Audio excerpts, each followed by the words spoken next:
నీ పులివెందల ముందు గెలువు తర్వాత నేను చూస్తానని చెప్పే సవాలు విసురుతున్నా. తమ్ముళ్ళు, నేను ఎప్పుడూ చూడలేదు రాజకీయాల్లో. 45 ఏళ్లుగా చూస్తున్నా. 45 ఏళ్ళలో ఏ రాజకీయ పార్టీ కూడా ఎన్నికలు వచ్చినప్పుడు హుషారుగా ఉంటారు, కనీసం ఎన్నికలు సమర్థవంతంగా ఫేస్ చేస్తారు. ఎన్నికలు రాకమునిపే యుద్ధ రంగాల నుంచి పారిపోయిన పార్టీ వైఎస్ఆర్ కాంగ్రెస్ పార్టీ. 68 మంది ఇప్పటికే అభ్యర్థుల్ని మార్చాడు. దాంట్లో 29 మందికి సీట్లు ఇవ్వనున్నాడు. దీంట్లో మెజారిటీ ఎస్సీలు, ఎస్టీలు, బీసీలే ఉన్నారు. నేను అడుగుతున్నా, ఈరోజు ఇక్కడంతా రౌడీజం చేస్తున్నారు, దోపిడీ చేస్తున్నారు. వాళ్ళని మాత్రం మార్చడం లేదు. ఎవరైతే బీసీలు ఉన్నారో వాళ్ళని మార్చే పరిస్థితికి వచ్చాడు. ఈరోజు 10 మంది మంత్రులు పోటీ చేయడం లేదు. అందులో 9 మంది బలహీన వర్గాలే ఉన్నారు. అంటే నీ ప్రభుత్వంలో మంత్రులకు ఉండే గౌరవం ఇది. ఇంకో పక్క ఎమ్మెల్యేని ట్రాన్స్ఫర్ చేస్తున్నాడు. ఈ ఊర్లో చెత్త, ఇంకొక ఊర్లో బదిలీ. ఏం తమ్ముళ్ళు, ఒక ఊరు చెత్త ఇంకొక ఊరు బంగారం అవుతుందా అని మిమ్మల్ని అడుగుతున్నా. దీనికి మీరు ఆమోదిస్తారా అని మిమ్మల్ని అడుగుతున్నా. అంటే ఈ ముఖ్యమంత్రి రాష్ట్రాన్ని దోపిడీ చేశాడు. వీళ్ళ ఎమ్మెల్యేలకు లైసెన్సులు ఇచ్చాడు. ఎక్కడికక్కడ అడ్డదోపిడీ చేశారు. చేసి ఈరోజు వాళ్ళ వల్ల చెడ్డ పేరు వచ్చింది కాబట్టి నిన్ను మారుస్తానంటున్నాడు. వాళ్ళని కాదు మార్చవలసింది. నువ్వు నీ ఎమ్మెల్యేలు నమ్మడం లేదు, నీ ఎమ్మెల్యే ప్రజలు నిన్ను నమ్మడం లేదు. నిన్ను ఓడించబోయేది ఈ ఎన్నికల్లో ఈ ప్రజా సమూహం అని చెప్పి నేను మీకు తెలియజేసుకుంటున్నా.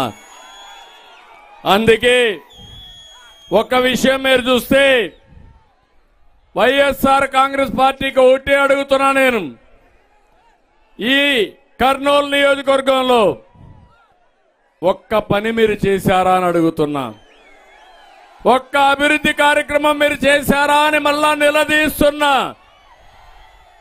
ఒక్క అభివృద్ధి కార్యక్రమం చేయలేదు. సంక్షేమ కార్యక్రమాలు చేశామని ఉదరగొడుతున్నారు. నేను ప్రారంభించిన 100 సంక్షేమ కార్యక్రమాలు రద్దు చేసిన ప్రభుత్వం ఈ వైఎస్ఆర్ కాంగ్రెస్ పార్టీ. తమిళలో మీకు అన్నా క్యాంటీన్ ఉందా ఇప్పుడు అని అడుగుతున్నా మిమ్మల్ని. చంద్రన్న బీమా ఉందా అని మిమ్మల్ని అడుగుతున్నా. విదేశ విద్య ఉందా అని మిమ్మల్ని అడుగుతున్నా. బీసీలకు, ఎస్సీలకు, ఎస్టీలకు, మైనారిటీలకి నిధులు పెట్టాడా అని మిమ్మల్ని అడుగుతున్నా. ఏది లేకుండా మిమ్మల్ని అందరినీ కూడా ఇబ్బంది పెట్టే పరిస్థితికి వచ్చాడు. సమాజంలో ప్రతి ఒక్కరూ బాధితులే, అందులో నేను కూడా బాధితుడిని. అవునా కాదా అని మిమ్మల్ని అడుగుతున్నా. ఎన్ని తప్పుడు కేసులు పెట్టారో ఒక్కసారి మీరు ఆలోచించమని కోరుతున్నా. ఇలాంటి దుర్మార్గమైన పార్టీని మన జీవితంలో ఎప్పుడైనా చూసావా తమ్ముళ్ళు అని అడుగుతున్నా. అందుకే నేను అంటున్నా, జగన్మోహన్ రెడ్డిని ఓడించడానికి జనం ఊరూరు సిద్ధంగా ఉన్నారు. మిమ్మల్ని ఇంటికి పంపడానికి అన్నదాతలు సిద్ధంగా ఉన్నారు. మిమ్మల్ని తరిమి కొట్టడానికి కసితో మా తమ్ముళ్ళు సిద్ధంగా ఉన్నారు. మీ జెండా పాతి పెట్టడానికి ద్రోహానికి గురైన బడుగు బలహీన వర్గాలు సిద్ధంగా ఉన్నారు. నీ అధికార అహంకారాన్ని దించడానికి ప్రభుత్వ ఉద్యోగులు కూడా సిద్ధంగా ఉన్నారు. రేపు ఎన్నికలైన తర్వాత మీ వాళ్లే నీ జెండా పీకేయడానికి కూడా సిద్ధంగా ఉన్నారు. వైఎస్ఆర్ కాంగ్రెస్ వాళ్లే. ఓవరాల్ గా వైఎస్ఆర్ కాంగ్రెస్ పార్టీని భూస్థాపితం చేయాలా లేదా అని మిమ్మల్ని అడుగుతున్నా. ప్రతి ఇంటిని, ప్రతి ఊరిని, ప్రతి ప్రాంతాన్ని నాశనం చేసిన చరిత్రహీనుడు ఈ జగన్మోహన్ రెడ్డి. ఈ జగన్కు తెలిసింది రద్దులు, గుద్దులు, బొక్కుడు, నొక్కుడు, కూల్చివేతలు, దాడులు, కేసులు తప్ప ఏమీ తెలియదు. అందుకే 5 ఏళ్లు బాధపడుతున్నాం. నేను అందుకే భరోసా ఇవ్వడానికి వచ్చా.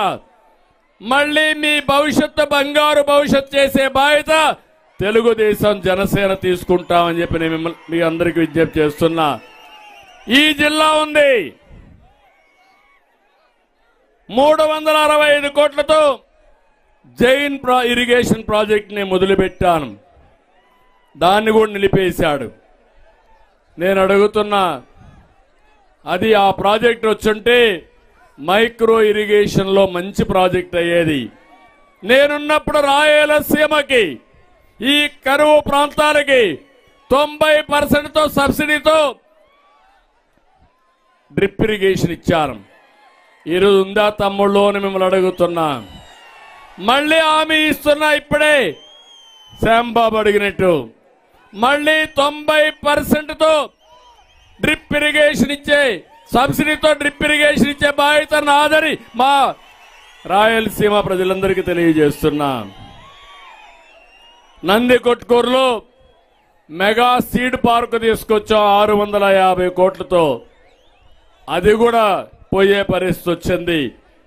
కర్నూలులో మీరు ఒకసారి చూస్తే నేనే ఆ రోజు ఎయిర్పోర్ట్ ఉండాలి, కర్నూలు జిల్లా అభివృద్ధి కావాలని 90 కోట్ల రూపాయలతో 18 నెలల్లో ఎయిర్పోర్ట్ కూడా కట్టాం. ఇంకో పక్క ఓర్వకల్లో ఇండస్ట్రియల్ టౌన్షిప్ క్రియేట్ చేశాం. ఆ రోజు నేను ఒకటే చెప్పాను, కర్నూలుని అభివృద్ధి చేయడం కోసం హైకోర్టు బెంచ్ కూడా ఇక్కడ పెడతానని చెప్పిన పార్టీ తెలుగుదేశం పార్టీ. ఇతను వచ్చి మాయ మాటలు చెప్పాడు. ఏది పెట్టే పరిస్థితి లేదు. మళ్ళీ హామీ ఇస్తున్నా, కర్నూలులో హైకోర్టు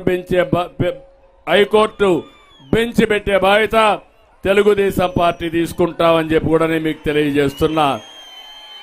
ఈరోజు ఇక్కడ నేను చూస్తున్నాను, విండ్ ఎనర్జీ, గాలితో కరెంటు తీయడం. ఈ కర్నూలు జిల్లాని సోలార్ గాని విండ్ ఎనర్జీ గాని చేసి మీకు ఎలాంటి ఇబ్బందులు లేకుండా చేయాలని, కరెంటు ఛార్జీలు తగ్గించాలని ఆలోచించాను.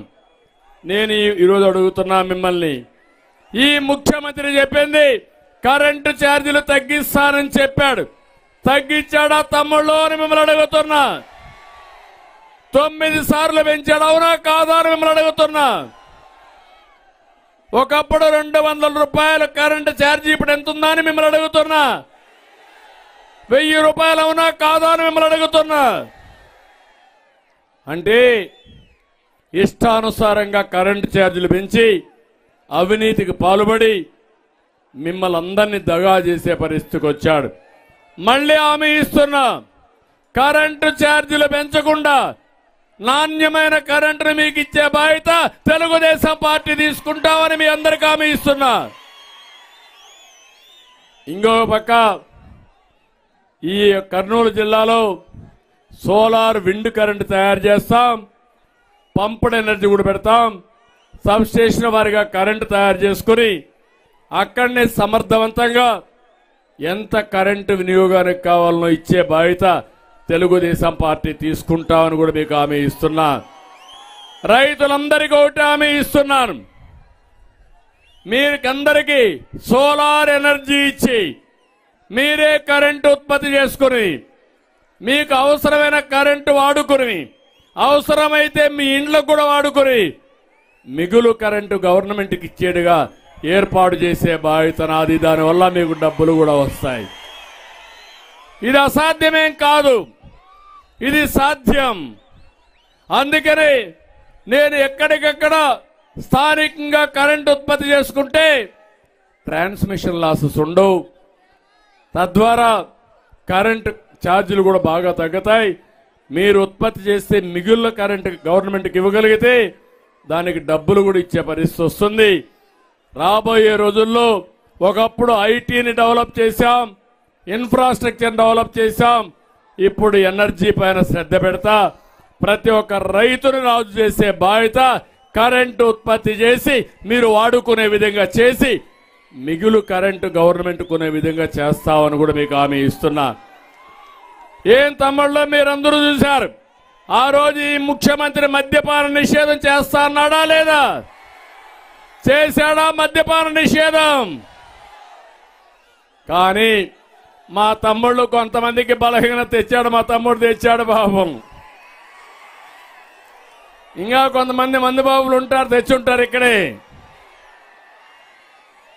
ఒకప్పుడు క్వార్టర్ బాటిల్ 60 రూపాయలు నా పీరియడ్లో, అవునా కాదా? ఇప్పుడు ఎంత అమ్ముతున్నారు? అది కూడా నాసిరకం, అవునా కాదా? కర్ణాటకలో ఆ బ్రాండ్ ఉందా? తెలంగాణలో ఈ బ్రాండ్లు ఉన్నాయా? ఇక్కడ మాత్రం జగన్ రెడ్డి బ్రాండ్లు ఉన్నాయా, అవునా కాదా అని మిమ్మల్ని అడుగుతున్నా. మద్యపాన నిషేధం పెడితేనే ఓటుకొస్తారని చెప్పాడా లేదా? మాట తప్పాడా లేదా? ఓటు అడిగే హక్కు ఉందా ఈ ముఖ్యమంత్రికి? ఏం తమ్ముళ్ళు అందరూ సిద్ధంగా ఉన్నారా? నేను అడుగుతున్నా, 150 రూపాయలు ఎవరికి పోతుందా? డబ్బులు ఎవరికి పోతుంది? ఎవరికి పోతుంది? అంటే మీ రక్తాన్ని తాగే జలగా ఈ జగన్మోహన్ రెడ్డి. కోపం లేదా మీకని అడుగుతున్నా నేను. ఇప్పటికైనా మీలో ఒక ఆలోచన వచ్చిందా అని మిమ్మల్ని అడుగుతున్నా. మీ ఊర్లో ఇసుక ఉంది. ఏం తమ్ముళ్ళు మీకు దొరుకుతా ఉంది ఇసుక? నేనున్నప్పుడు ఉచితంగా ఇసుక ఇచ్చానా లేదా? ఇప్పుడు ఇసుక కూడా రెక్కలు వచ్చాయా లేదా? అంటే ఏంటి అరాచకం? ఎమ్మెల్యేలంతా ఇసుక దొంగ వ్యాపారం. ఎక్కడ చూసినా ఇసుక వ్యాపారం చేసి కర్ణాటకకు బెంగళూరు పంపిస్తారు, హైదరాబాద్ పంపిస్తారు, కోట్ల రూపాయలు దోచేసే పరిస్థితికి వచ్చారు. అదేవిధంగా ఇక్కడ అడుగుతున్నాం, ధరలు పెరిగాయా లేదా తమ్ముళ్ళు? అన్ని పెరిగాయా లేదా? నిత్యావసర వస్తువుల ధరలు పెరిగాయి, ఆర్టీసీ రేట్లు పెరిగాయి, కరెంటు ఛార్జీలు పెరిగాయి, పన్నులు విపరీతంగా పెరిగి కడాన ఎంతవరకు పెరిగిపోయాయంటే చెత్త మీద కూడా పన్నులేసే పరిస్థితికి వచ్చారని చెప్పి కూడా నేను మీకు తెలియజేస్తున్నా. నేను ఒకటే ఆలోచించాను, రాయలసీమ ఒకప్పుడు రతనాల సీమ, నీళ్ళిస్తే బంగారు పండించే రైతాంగం. అందుకే ఇక్కడ మీరు చూసినప్పుడు అన్ని ప్రాజెక్టులు నేను ప్రారంభించాను. గుండ్రేవుల, వేదావతి, ఎల్ఎల్సి, ఆర్డీఎస్ అన్నిటికీ నిధులిచ్చాం. ముఖ్యంగా మీరు ఆలోచిస్తే ఇక్కడ ఈ ప్రాంతంలో ఈ ప్రాజెక్టులు వస్తే తప్ప నీళ్లు రావు.